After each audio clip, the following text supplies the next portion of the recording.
Saber Direito desta semana, você vai acompanhar um curso sobre Direito Processual Penal. Durante as 5 aulas, o professor Marcos Guzmão vai falar sobre os ritos ordinário, sumário e sumaríssimo, além de tratar do rito do júri e outros ritos processuais. Veja a aula 4.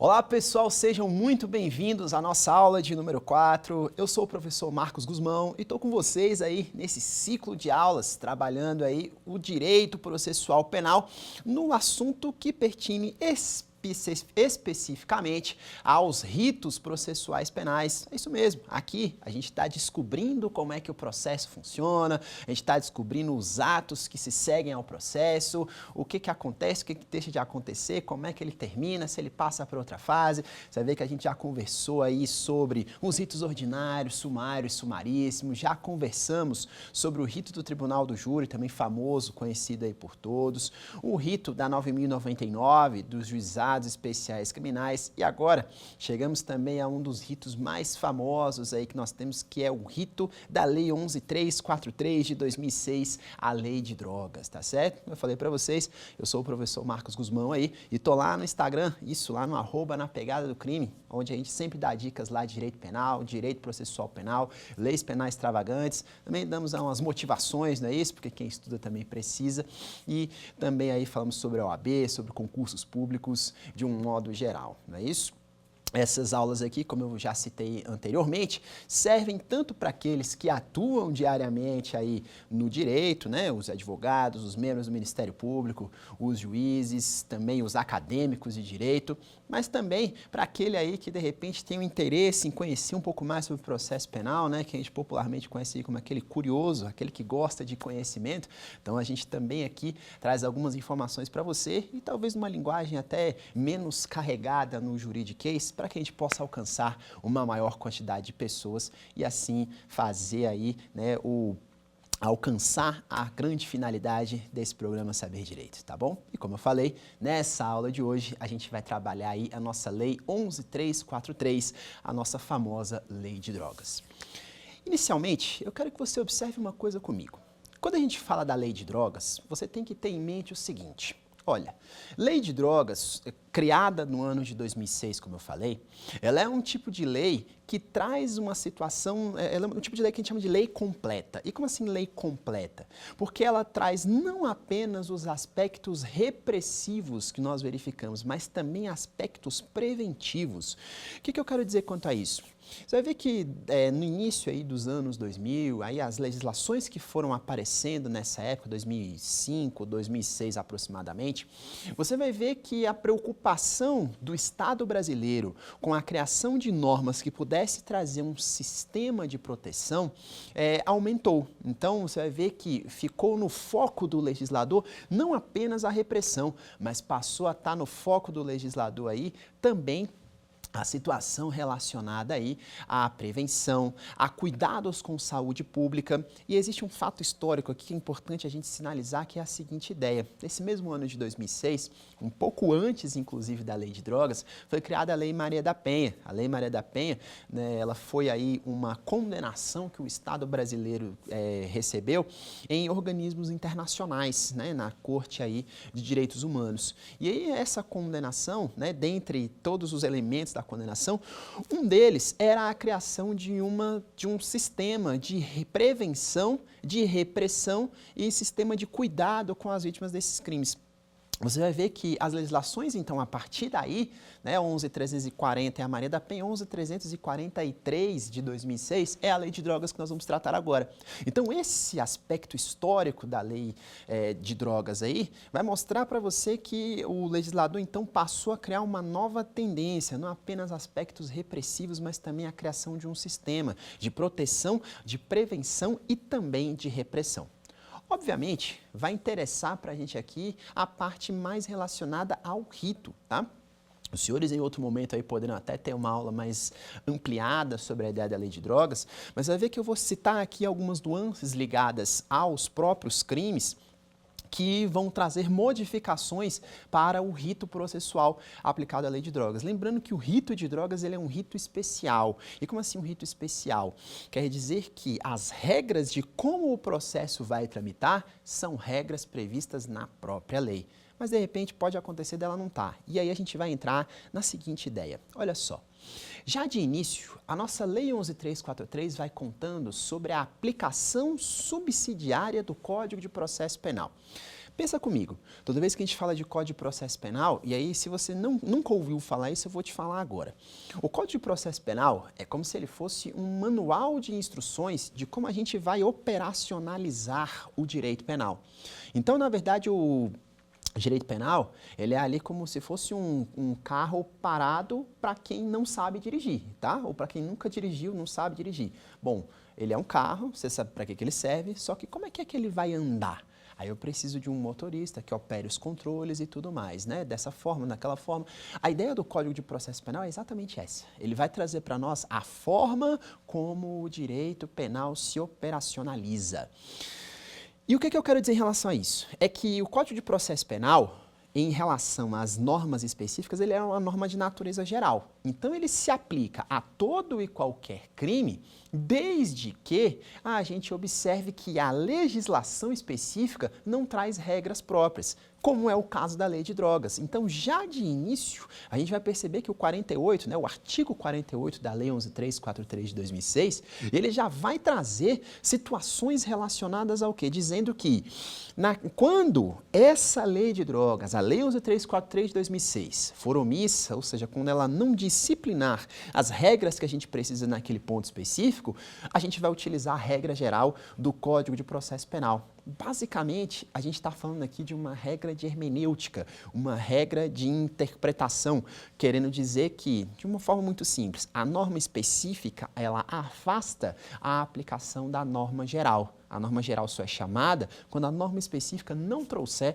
o que a gente precisa. Então, eventualmente, aí por isso a gente chama de subsidiariamente, o Código de Processo Penal vai ter aplicação à lei de drogas. Ou seja, a lei de drogas, segundo o legislador, ela é suficiente, ela não é autossuficiente, tá? Ela é suficiente. Mas aí naquele ponto em que de repente o legislador falhou, faltou um ponto, a gente se socorre do Código de Processo Penal para então resolver essa situação. E aí, num primeiro momento, eu quero te lembrar do seguinte. Bom, quando a gente fala da lei de drogas, eu preciso iniciar pela parte mais básica, tá? Vocês vão ver que eu vou fazer aqui uma alteração aí de posição das coisas, porque eu já falei do 48, eu vou pular no 50, daqui a pouco eu vou voltar em outro, lá no 53, para poder criar um encadeamento lógico, para você poder entender o rito desde o começo. Então a gente falou sobre essas disposições gerais, sobre as formas gerais de aplicação da lei de drogas, a subsidiariedade do Código de Processo Penal, e agora a gente começa então a adentrar no rito específico da lei de drogas.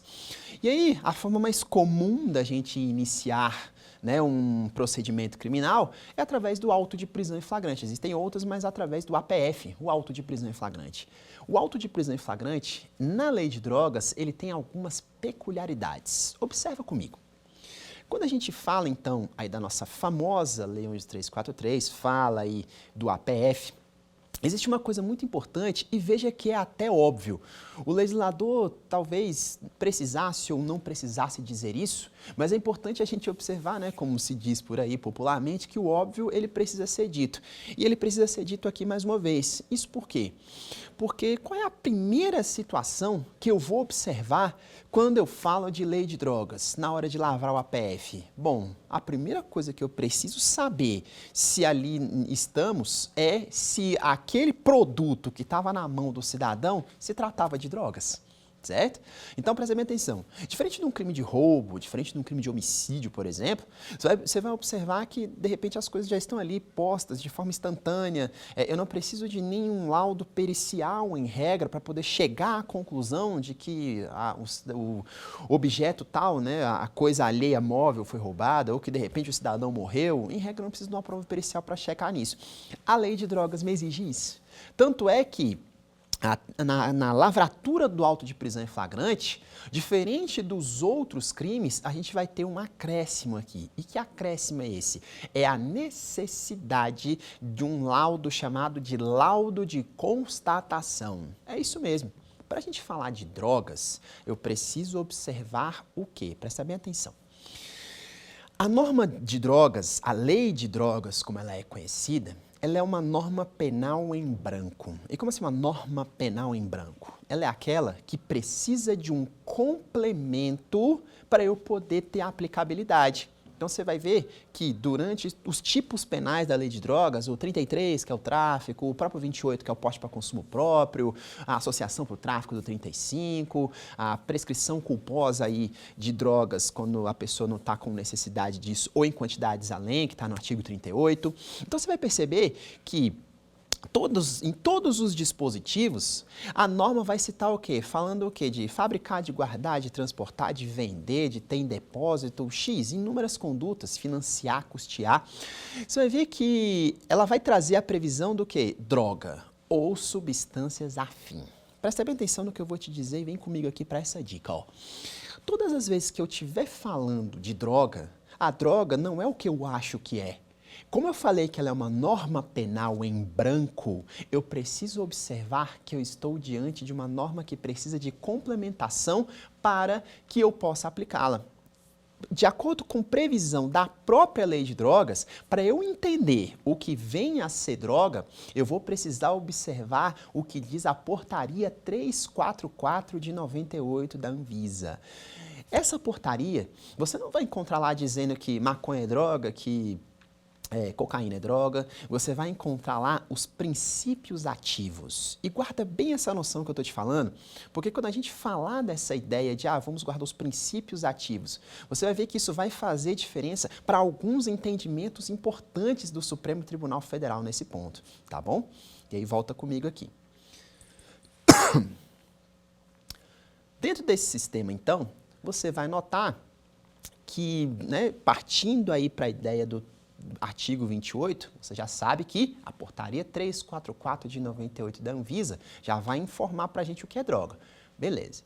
E aí, partindo para a ideia do artigo 28, então, eu vou encontrar aí o chamado porte para consumo próprio.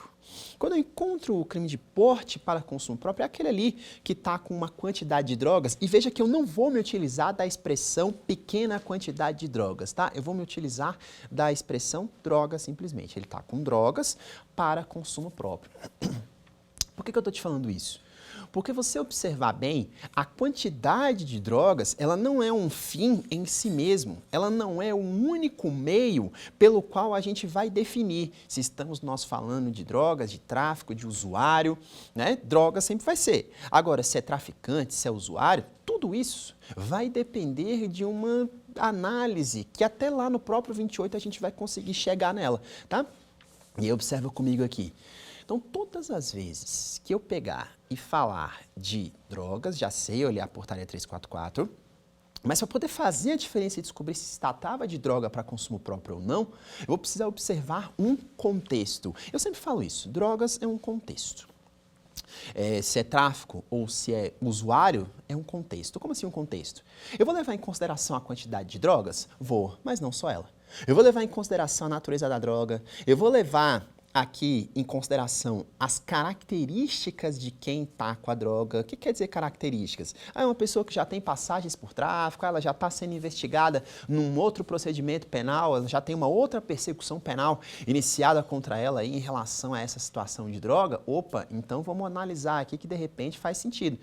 O local onde ocorre a prisão também faz diferença. É um local que estava próximo de um local que a gente sabe que tem distribuição e venda de drogas, ou foi no próprio local, Então, a gente vai ter que observar contextos. Esse contexto todinho está no parágrafo 1º do artigo 28, onde ele conta para mim que para poder fazer essa diferenciação aí, eu vou precisar, parágrafo 1º e 2º do 28 da Lei 11.343, eu vou precisar observar essa situação aí, vou precisar fazer uma pequena análise aí sobre o caso concreto. Por isso que eu disse que falar simplesmente de quantidade ou falar daquela 1 quilo, 400 quilos, 15 gramas, isso não por si só não pode levar a um contexto de tráfico. Esse é o próprio entendimento que os tribunais superiores têm, tá? Tanto o Supremo Tribunal Federal quanto o Superior Tribunal de Justiça. Então, o Supremo Tribunal Federal e o Superior Tribunal de Justiça já fecharam o entendimento em volta de que a quantidade por si só não leva ao contexto da traficância, tá bom? E aí observa mais comigo. Por que eu estou citando a ideia do 28? Porque assim que a lei saiu, discutiu-se muito sobre uma possível descriminalização do porte para consumo próprio. Acontece que uma questão de ordem, no determinado julgamento de um recurso extraordinário, você vê que o Supremo, ele tirou a conclusão de que nessa situação, o crime do 28, em comparação com o que eu tinha com a antiga lei de drogas, que era 6368 de 78, ela vai olhar para mim o seguinte, 6368 de 76. Você vai observar que, nesse contexto, a questão do usuário, ela vai vir para mim na seguinte ideia. Olha, eu não tinha aquela previsão lá, agora eu tenho, e você vai ver que a Lei 11.343 de 2006 não trouxe para o contexto do porte para consumo próprio uma situação dizendo que haveria pena de detenção, pena de reclusão, e aqui você já tira a primeira ideia para mim, é que o crime do 28, segundo o Supremo, ele não foi, no caso, não foi descriminalizado, né? O porte para consumo próprio não foi descriminalizado. Ele teria sido, segundo o Supremo, despenalizado. E hoje se entende que ele foi desencarcerizado, porque ele tem penas. Só que essas penas não serão privativas de liberdade em hipótese alguma, tá? Então, se eu cometo o 28, tanto faz se é uma vez ou se é 15 vezes. Na verdade, eu nunca vou ter privação da liberdade em razão do 28, tá? Eu tenho penas próprias aí para ele. Quais são as penas aplicáveis? Bom, as penas aplicáveis são a advertência sobre os efeitos do uso da droga. Eu também posso ter a prestação de alguns serviços à comunidade ou mesmo a frequência em cursos educativos sobre os efeitos, né, sobre o uso das drogas e assim por diante. Então, a advertência e a frequência em cursos educativos aí. Lembrando que a prestação de serviço à comunidade e a frequência em cursos educativos para o réu que é primária, ela pode durar até 5 meses. Se ele for reincidente, ela pode durar até 10.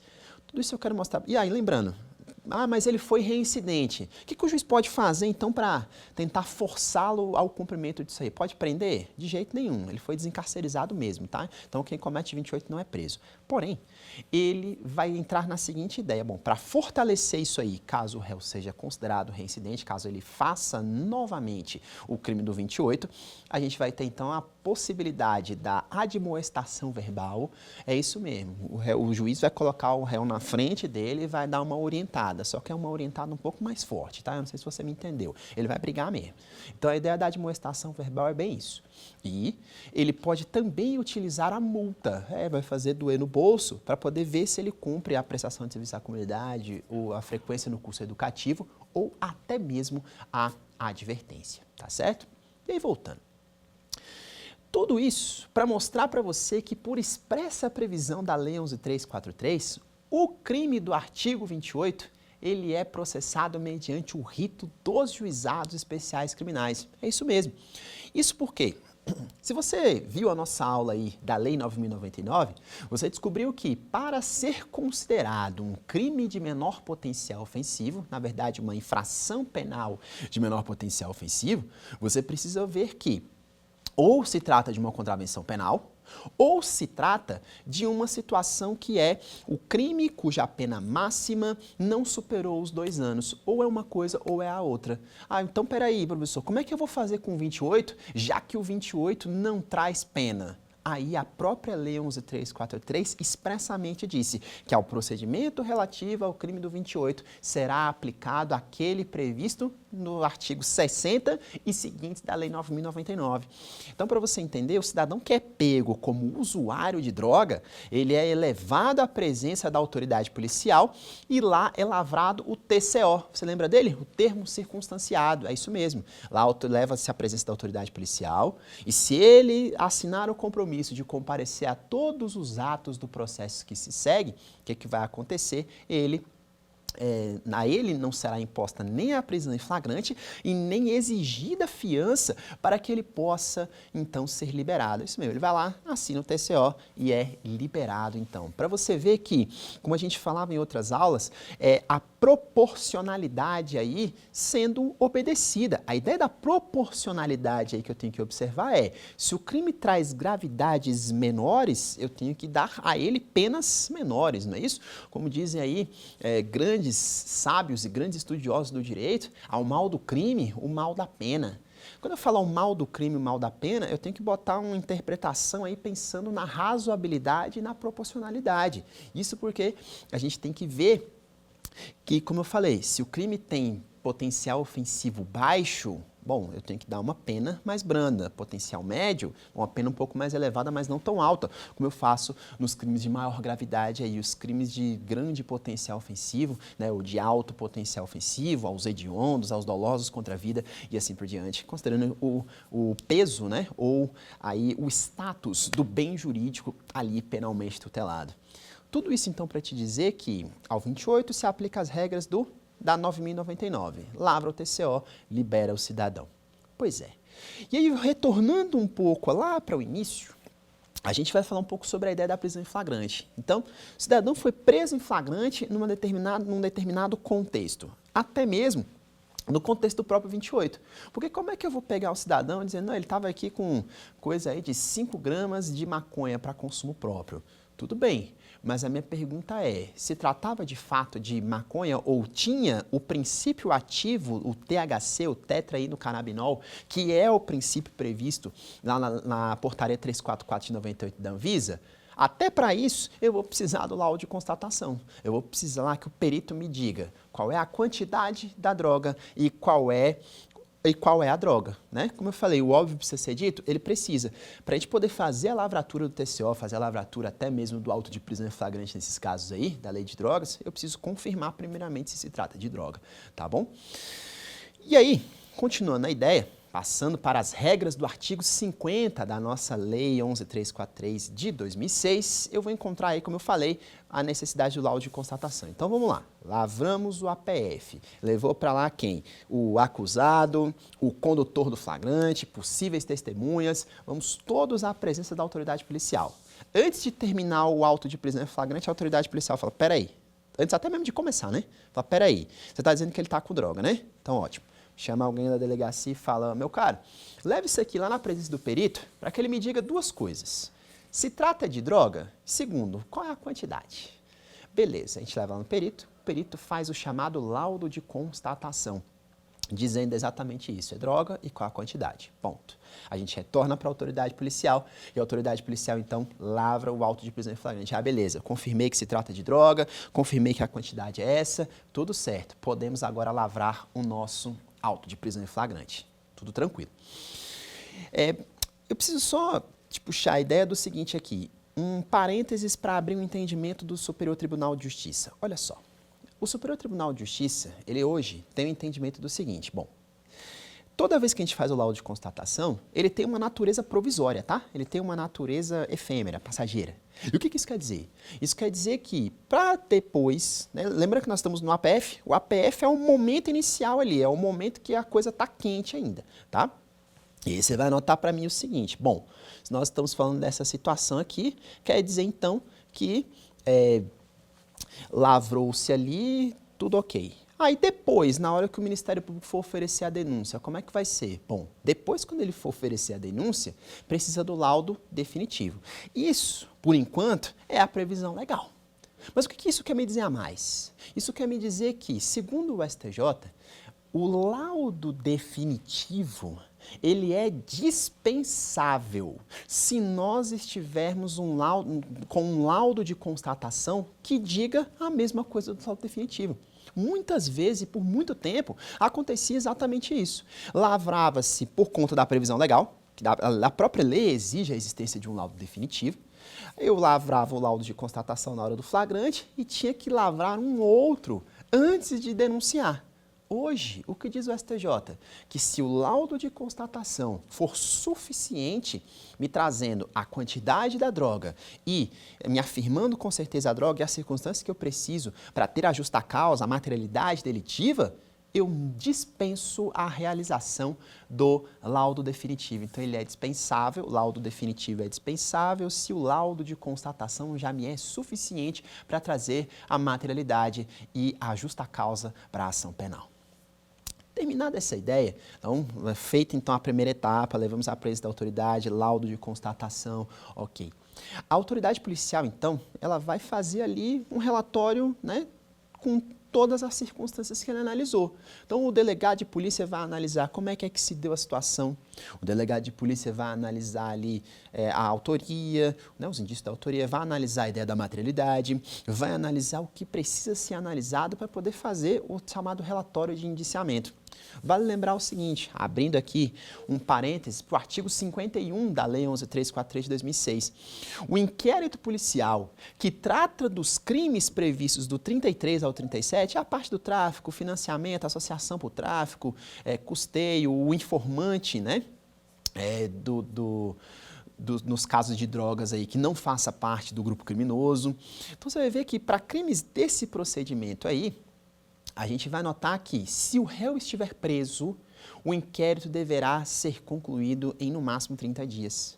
E se ele estiver solto, o inquérito policial deverá ser concluído em no máximo 90 dias. Valendo lembrar o seguinte, que ambos os prazos, de acordo com o parágrafo único do artigo 51, eles poderão ser duplicados sempre mediante decisão judicial, tá certo? Então, 30 dias se preso, 90 dias se solto, podendo ambos os prazos serem duplicados mediante decisão judicial. Bom, aqui a gente tem então a formação daquele primeiro momento ali em relação ao auto de prisão em flagrante, a parte da investigação policial e quais as conclusões da autoridade policial aí nesse ponto. Ok.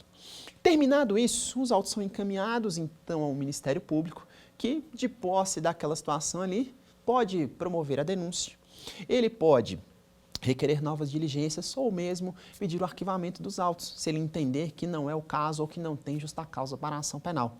E aí, veja bem, nesse contexto, então, com os autos no Ministério Público, vamos nós, então, pensar que ele olhou, entendeu que tem justa causa para a ação penal e falou, ó, então, vamos em frente, vou ofertar a denúncia. Beleza.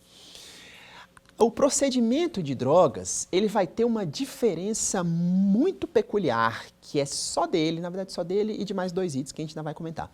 Mas ele tem uma diferenciação aqui no que tange ao recebimento da denúncia, a citação e assim por diante. Porque o que acontece? A gente viu lá no rito ordinário na primeira aula que o Ministério Público ele oferece a denúncia, os autos vão para a mão do juiz, o juiz verifica se é possível o réu exercer a ampla defesa, exercer o contraditório, e então ele recebendo a denúncia, manda citar o réu para que ele possa apresentar a resposta à acusação. Aqui a gente tem a coisa acontecendo ao contrário. Como assim ao contrário? Por quê? Porque quando eu falo da minha Lei 11.343, o Ministério Público, ele faz a denúncia, ele promove a denúncia e não custa te lembrar o seguinte, quer ver? Vem comigo aqui, ó. É quando a gente fala da denúncia, ou é na denúncia, que o MP estabelece os chamados limites objetivos da demanda. Ou seja, a demanda será julgada de acordo com os fatos que o Ministério Público colocar na denúncia. Lembre-se que não é de acordo com o artigo, porque no processo penal o réu se defende dos fatos e não da capitulação criminosa que é imposta a ele.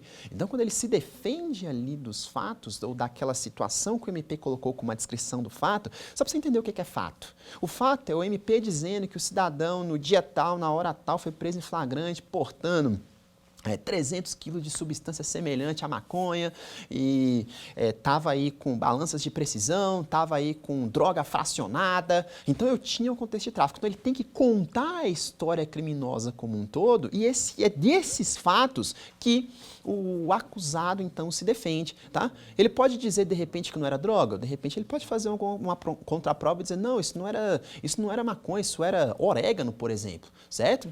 isso é um direito que lhe assiste aí, tá?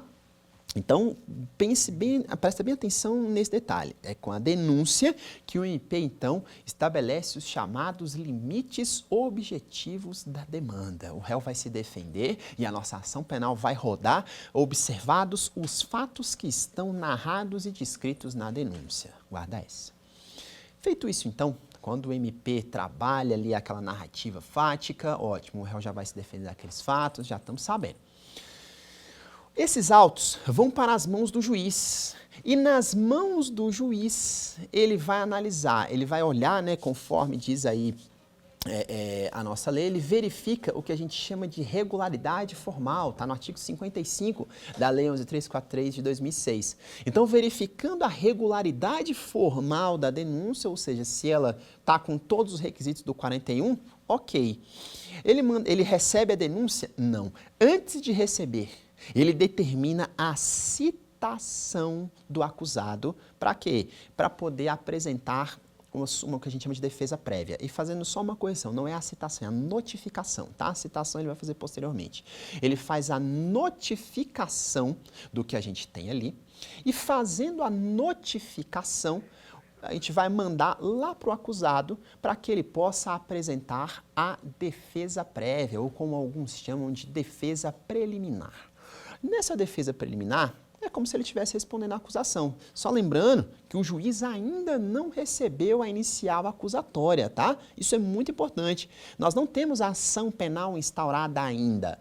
A gente está dando a chance do réu dizer antes de qualquer coisa, ou a gente está dando a chance para o réu dizer, antes de qualquer situação, situações aí que interessem a sua defesa. Ele pode falar de alguma preliminar, por exemplo, processual? Pode, tranquilamente.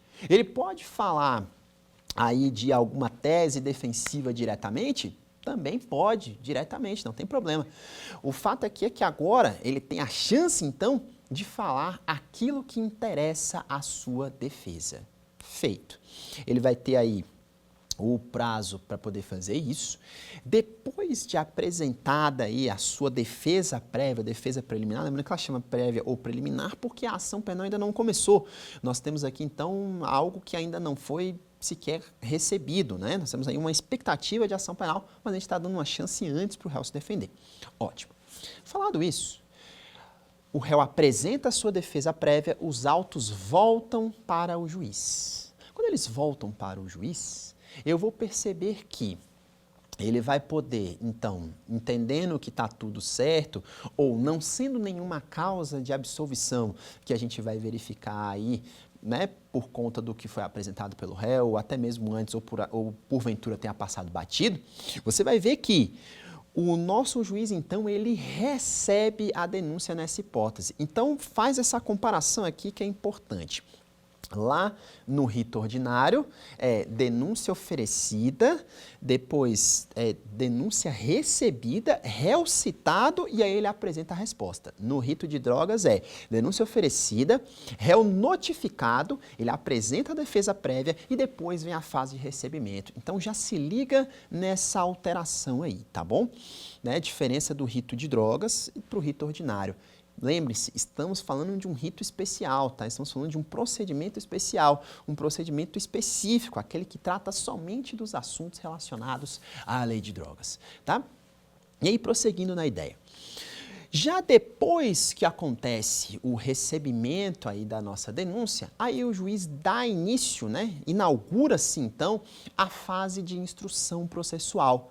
E aqui na fase de instrução processual existe uma peculiaridade muito importante. Você vê que na fase instrutória é a hora da produção das provas. Ok, é a hora que a gente vai reunir provas e assim por diante. O que eu quero dizer em relação a isso? É que o artigo 57 da Lei 11.343 de 2006, ele vai trazer uma informação para a gente do seguinte.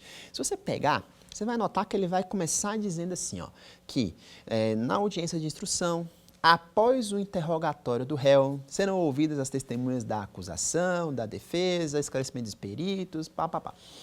Se você observar bem a leitura do 57, já de cara você vai perceber que tem alguma coisa estranha. E tem mesmo. Porque se você olhar para o 57, ele está falando, peraí, o interrogatório do réu vai acontecer primeiro. É isso mesmo que está dito. É isso mesmo que está dito. O artigo 57, ele está dizendo que o interrogatório do réu acontece antes de tudo. Eu não preciso nem de muito para poder você observar que essa ideia se trata de algo que é inconstitucional. E não mais, não menos do que isso, o Supremo Tribunal Federal reafirmou essa ideia. E ele reafirmou essa ideia dizendo o seguinte, olha, o artigo 57 da Lei de Drogas, ele é inconstitucional. Não aconteceu a supressão de texto, tá? Tanto é que se você abrir o artigo 57 hoje, né, a Lei de Drogas no artigo 57, você vai encontrar lá o 57 escrito exatamente desse jeito. Mas o que me interessa dizer sobre ele?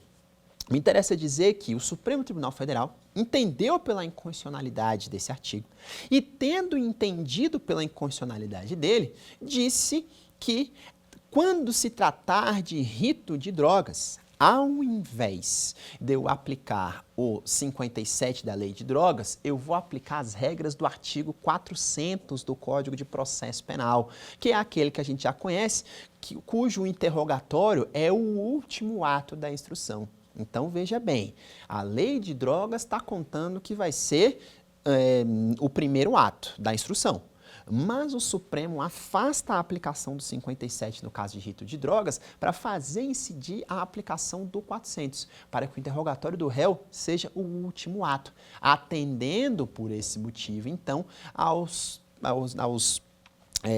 as regras de contraditório e ampla defesa, tá? Então guarda essa, que essa é uma das jurisprudências mais importantes ligadas ao rito processual da nossa Lei de Drogas, tá certo? E aí o que mais?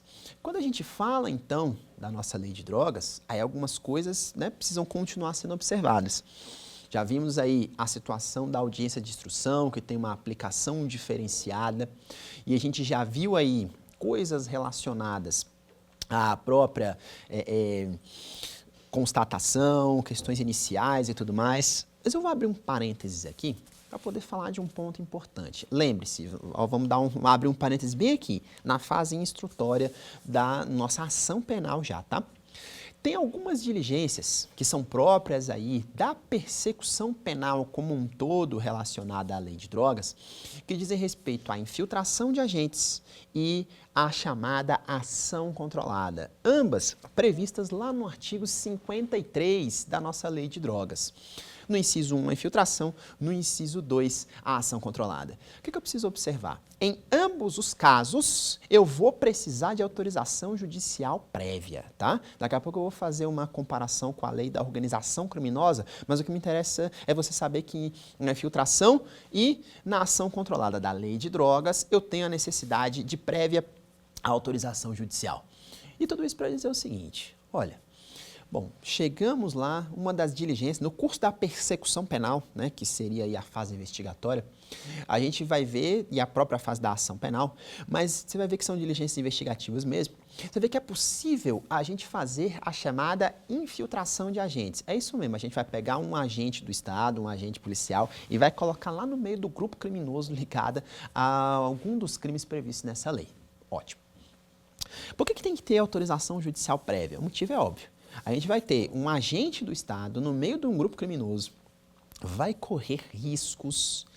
Eu posso ter aí, né, considerando que a ser humanidade, de repente, pode tomar conta do agente e ele, né, crescer o olho na história de decidir enveredar para o lado do crime aí de fato, não é mesmo? Então, pensando em tudo isso, o legislador falou, olha, vai ter que ter decisão judicial, sim, correto.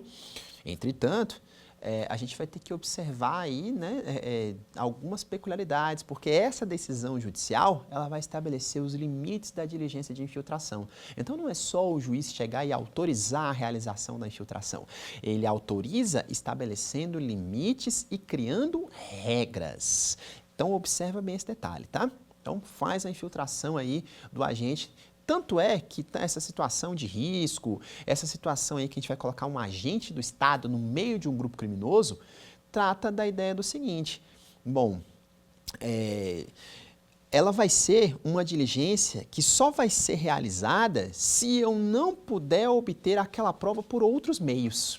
Então você vai ver que ela tem esse caráter subsidiário aí, ela é tipo o último caso. Bom, se não tiver outro jeito da gente obter provas, então a gente faz a infiltração de agentes, considerando o risco, considerando o risco do agente, considerando o risco da nossa diligência ser infrutífera, tá? Ou seja, de não dar em nada e assim por diante. Observados esses detalhes, então, eu passo para as regras da ação controlada. E aí, na ação controlada, eu quero que você observe o seguinte. A ação controlada, ela tem previsão aí no 53, no inciso de número 2 da nossa lei 11.343 de 2006, só que eu encontro também, desde 2013, a previsão da ação controlada lá no artigo 8º da nossa lei 12.850 de 2013, que é a lei da organização criminosa.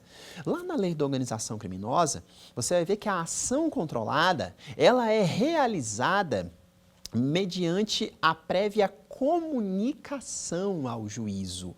Então, na lei da organização criminosa, eu faço a ação controlada, mas basta eu comunicar ao juiz antes que vou fazer, ponto. Na lei de drogas, eu preciso, para fazer a ação controlada, de uma autorização judicial prévia. Então, guarda essa diferença entre a lei de drogas e a lei da organização criminosa, tá? São duas situações aí diferentes sobre a forma de acontecer o procedimento realizado em cada uma das diligências, a depender do assunto, drogas ou organização criminosa. Então, guarda essa ideia aí.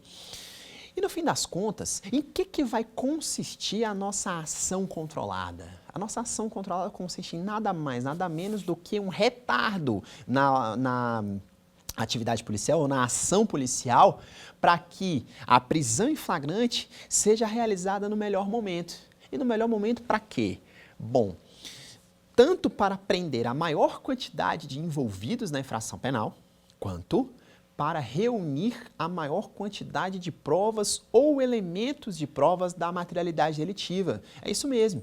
Se eu estou vendo ali uma determinada situação acontecer, fala, bom, peraí, se eu agir agora, eu pego 2 envolvidos. Mas se eu esperar um pouco, eu pego 6, às vezes até 10 envolvidos. E ao invés de pegar só, né, dos 2 envolvidos que estão ali com 20 quilos de cocaína, de repente, se eu der o bote daqui a pouco, eu pego 6 e pego 490 quilos de cocaína. Opa! Então daí você consegue observar que a ação controlada, a grosso modo, ela serve para que a ação policial seja retardada ou postergada para um melhor momento. Vai ser adiada mesmo, tá? A autoridade policial, lembrando um detalhe importante, tem que manter o monitoramento, tá? Então, a autoridade policial ela vai manter ali o monitoramento daquela determinada situação, sempre acompanhando, né? Deixa eu ver aqui o flagrante acontecendo, deixa eu ver como é que tá lidando aqui. Bom, ok. Vendo os fatos, ele acompanha e fala, bom, o melhor momento para dar o bote é esse. E aí ele dá o bote nessa hora, tá? Então, é bem essa a ideia, é acompanhar, monitorar, para agir no melhor momento, visando prender a maior quantidade de envolvidos e ou juntar a maior quantidade de provas, tá? Então, fechando aí esse parêntese sobre as nossas diligências, não é isso? Tanto a infiltração de agentes quanto a ação controlada, aí a gente vai, né, voltando lá para o final da nossa instrução processual em relação à ação penal nos crimes de drogas. E aí, algumas coisas aqui a gente vai também precisar observar, que eu vou abrir um segundo parêntese. Veja.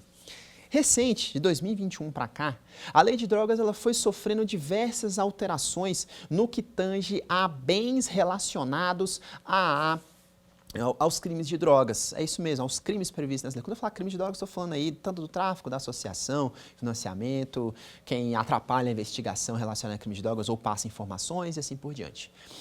Então, quando eu falar dessa ideia aí da lei de drogas, você vai observar para mim que desde 2021, houveram várias alterações relacionadas aos bens relacionados a isso. E bens relacionados a isso, eu estou falando de valores, eu estou falando de bens como quadros, estou falando de joias, eu estou falando de outros bens móveis do tipo embarcações, aeronaves e veículos. Então, como popularmente se conhece por aí, você sabe me dizer muito bem que toda vez que a gente fala de tráfico de drogas, sempre tem algum tipo de bem envolvido nesse. Normalmente tem mais de um, tá? Então, eu vou ter aí envolvimento aí de carro e valores, eu vou ter aeronave e carro, beleza. Todos os bens que forem utilizados nas atividades de tráfico, eles poderão ser apreendidos, tá? E serão apreendidos aí para quê? Para depois, ao final do processo, lá na sentença condenatória, né, ou absolutória, dependendo do caso, eles poderem então ser perdidos, né, em favor aí do ente que está fazendo a investigação. E isso aqui é importante de observar, porque olha só, quando a gente fala dessas medidas aí, medidas assecuratórias, né, como a gente chama, então eu posso hipotecar, eu posso bloquear, eu posso apreender, né, sequestrar, no caso aí de bens móveis, eu posso tudo isso com os bens relacionados aos crimes ligados ao tráfico de drogas. Mas aí, olhando para esse sistema, eu quero só citar aqui e mencionar com você umas peculiaridades importantes. Olha só.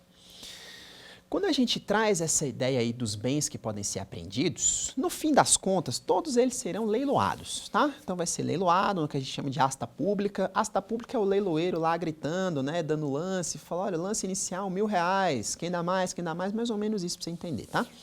Então, aquele leilão que é feito ali, né, ou na asta pública que é feita ali, os bens que então foram apreendidos a gente vai, né, leiloar ali e assim por diante.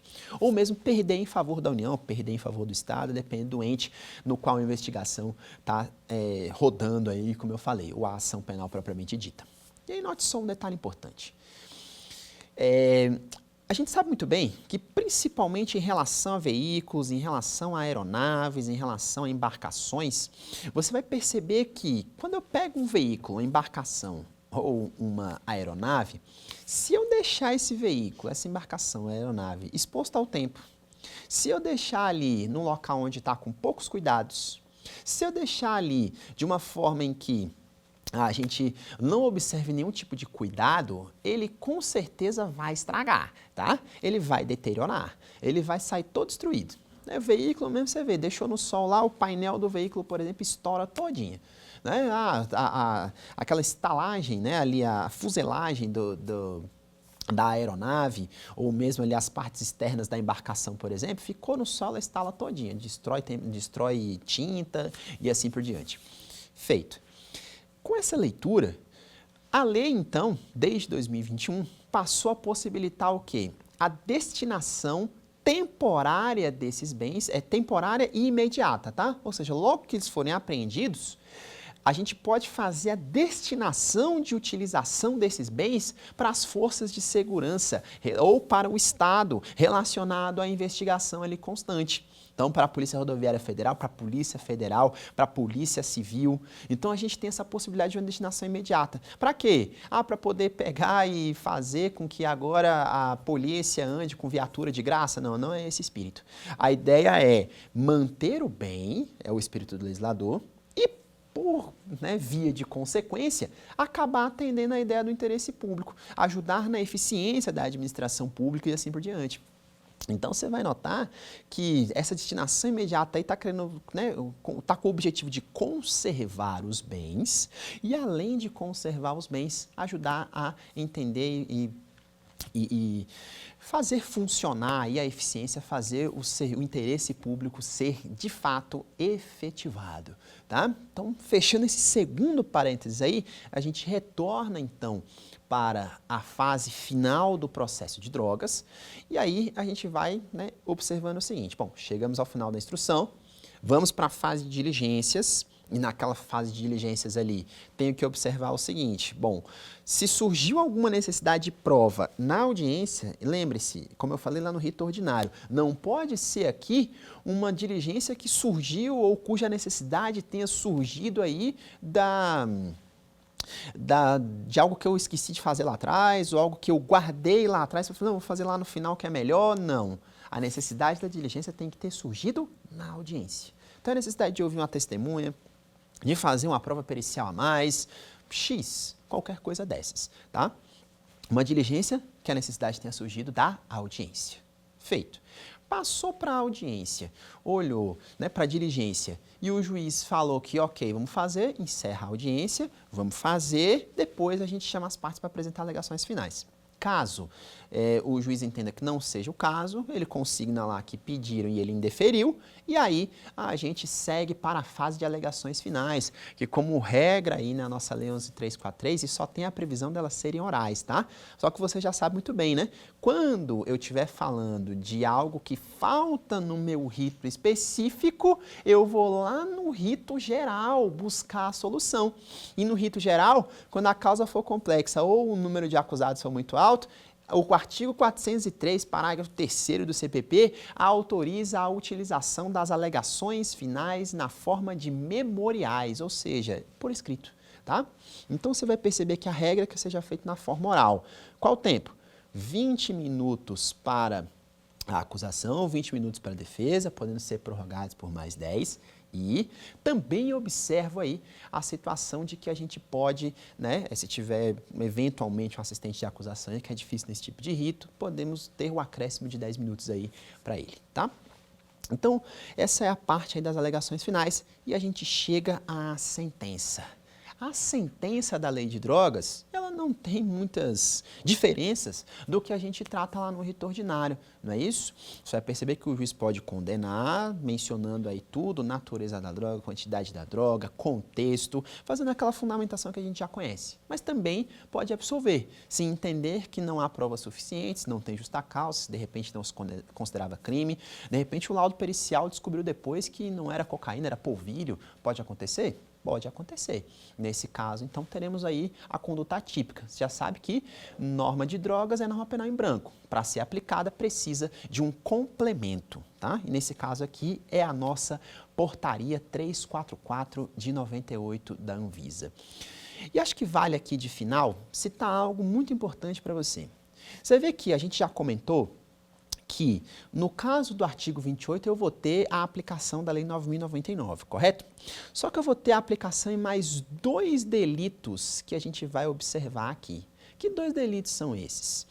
Um é aquele quando o cidadão traz o famoso consumo compartilhado, que ele faz, ele traz gratuitamente drogas, sem nenhum tipo de habitualidade, para pessoas do seu convívio, para juntos consumirem. É isso, está lá no parágrafo 3º do artigo 33 da Lei de Drogas. Não é uma forma de tráfico, tá? É o chamado uso compartilhado. Nesse caso, ele é um crime que é processado mediante um rito dos juizados especiais criminais, exatamente por conta da quantidade de pena aplicável a ele aí, que não supera os 2 anos. E o outro crime que nós temos, que também vai ter essa mesma leitura, é prescrever culposamente drogas que a pessoa não necessita ou em quantidade além da necessária para ela. Lembre-se só da peculiaridade, se trata de prescrição culposa, porque se ele prescrever dolosamente é uma das formas de tráfico constante do artigo 33, tá? Então, se ele prescreveu porque quis, ok. Se ele prescreveu descuidado, que é a prescrição culposa, nós vamos para o artigo 38. E no artigo 38 a gente também vai ter a aplicação do rito da 9.099, tá? Então, preste atenção que a lei de drogas, ela tem 3 crimes que são tratados de acordo com a Lei 9.099 e não de acordo com o procedimento especial da nossa Lei de Drogas, tá certo? Então aqui a gente falou aí sobre as nuances que a gente precisava, entendeu aí o rito especial, o procedimento especial da Lei de Drogas e agora a gente vai dar uma olhadinha aqui em algumas questões para a gente fixar o nosso conhecimento, tá ok? Então vem comigo para a tela, vamos para o nosso quiz.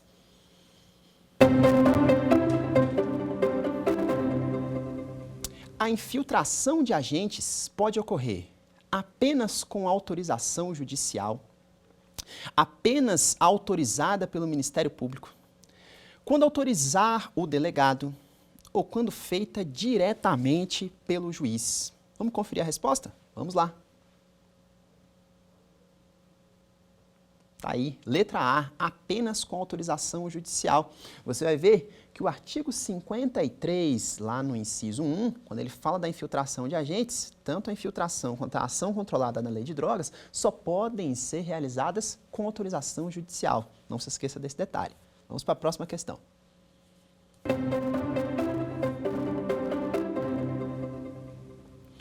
Dentre os crimes processados de acordo com o rito da Lei 9.099 de 95, está tráfico de drogas, B, associação para o tráfico. C, o porte para consumo próprio. E D, o financiamento do tráfico. Vamos ver qual é a resposta correta? Está lá a letra C, porte para consumo próprio. É o artigo 28. Lembre-se, temos o 28 aí, que é o porte para consumo próprio, o uso compartilhado e a prescrição culposa de drogas. Vamos para a próxima questão.